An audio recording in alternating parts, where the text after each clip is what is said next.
अति जलद व अचूक बातम्यांसाठी पाहत रहा महामीडिया 24 सदैव तत्पर। पेठ वडगाव इथल्या तांबे वसाहत परिसरातील स्मशानभूमी शेजारी भानामतीचा प्रकार उजेडात आला आहे।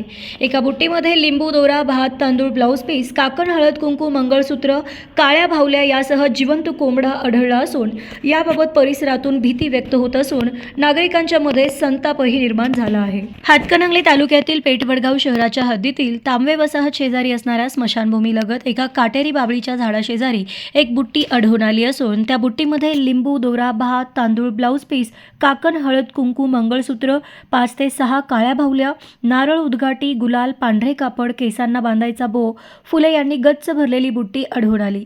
त्या परिसरातच एक जिवंत कोंबडा सोडण्यात आला होता। त्या कोंबड्याच्या एका पायाला काळ्या दोऱ्याने काहीतरी बांधलेलं होतं, तर स्मशानभूमीच्या दुसऱ्या बाजूला एका कापडात नारळ बांधलेला आणि लिंबू अशा वस्तू टाकल्या होत्या।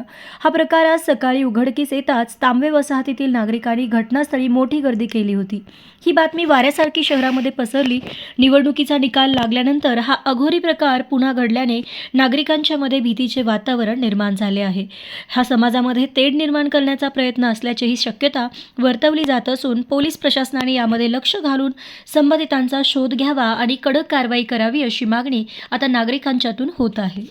तर मग चला सबस्क्राईब करायला विसरू नका महामीडिया 24 न्यूज चॅनलला। महामीडिया 24 सदैव तत्पर।